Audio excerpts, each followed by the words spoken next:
Hello, Gators. I'm Tyler Kimball. And I'm Sabrina Emerson. Welcome to Gator Broadcast News. These are your announcements for today. Students and faculty, remember to follow VHS at VHS Gators 1 on Twitter. If you would like to be a part of the Gator Broadcast News or the Gator Gazette, please see Ms. Yates in room 12. Would you like a chance to win a new Chevrolet? Then enter the Punt Pass Kit. All you have to do is text 95577 and follow the prompts to get registered. If you are interested in joining Men of Honor, please talk to Mr. Peterson or Mr. Rader. Fellowship of Christian Athletes meets every Thursday at 8 a.m. in the auditorium. Inspirational speakers, huddles, spiritual sessions, and testimonies, and more. Homecoming Week, October 5th through the 9th, is quickly approaching. Yes, and we are very excited to get Homecoming Week started. Monday is Couples Day. Dress up as your favorite celebrity couple or dress alike with someone. Tuesday, treasure your spirit. Mermaids, pirates, ship captains, SpongeBob, Hawaii, and more. Wednesday, Pink Out. Pink everything. We are supporting Breast Cancer Awareness Month. Thursday, Hip Hop Day. Dress up as your favorite hip hop artist. Friday is Class Color Day. Freshmen is gray, sophomores are white, juniors are green, and seniors are black. Students, if you're interested in participating with floats, see your sponsors. You can see your sponsors with Ms. Gardner in room 14. We've interviewed Ms. Gardner and had some of the Gator Broadcast News members go to her room. We're going to take a look at that now. Graduated in 2002. How different was it when you used to go to Vicksburg? Some things are still the same. Some of the teachers are still here, like Ms. Carpenter. It was a little different. We just had a different sense of Gator pride than our kids do now. It meant a whole lot more to be a Vicksburg Gator. How long have you been teaching at Vicksburg? This is my 9th year at Vicksburg High. How did it feel being Teacher of the Week?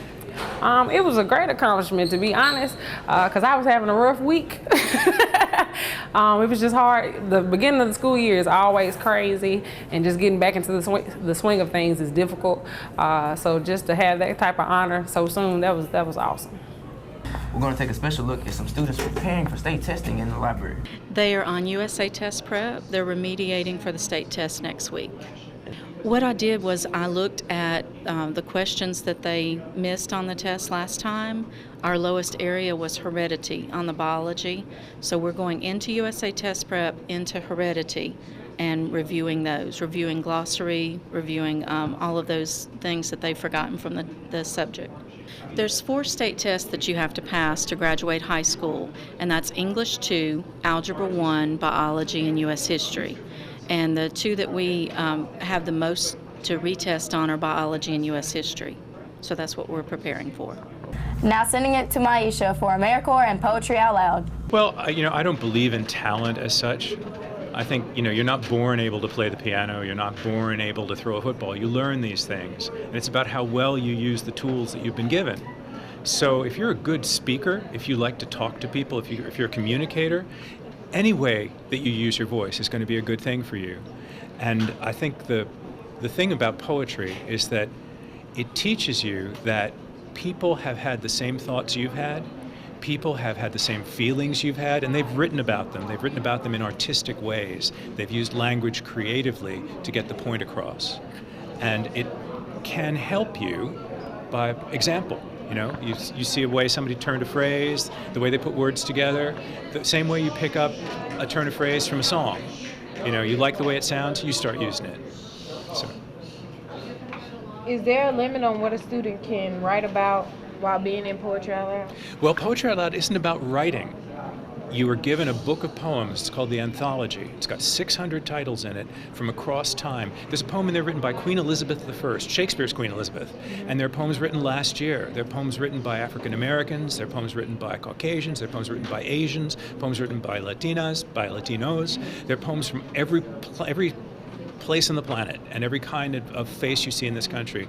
There's poetry in there that speaks to their experiences and the world they grew up in, and hopefully you'll find something that relates to yours. Now we're going to send it to Kenya for weather.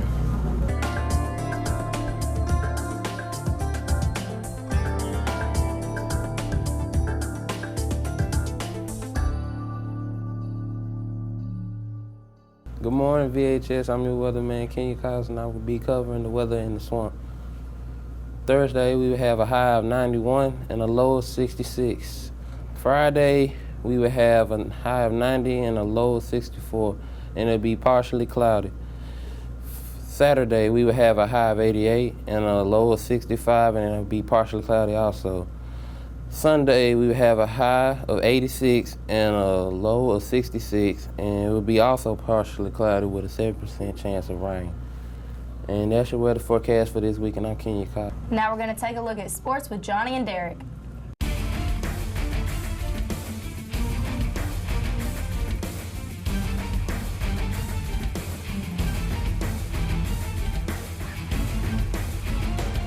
I'm Derek Davis. I'm Johnny Williams. And this is Gator Sports News. The Gator football team will be hosting their home game against Germantown Friday night at 7 p.m. Please come out and support the Gators. The Mississippi Gator volleyball team suffered a tough loss to Germantown with the final score of 3-1. The Mississippi Gator softball team lost to Warren Central 13-1 Tuesday night. And last but not least, the Gator swim team next meet will be Saturday, October 3rd. Don't miss it. And that's all for Sports News. Gators, I really hope these announcements helped you out. That'll be all for Gator Broadcast News. Catch you later, Gators.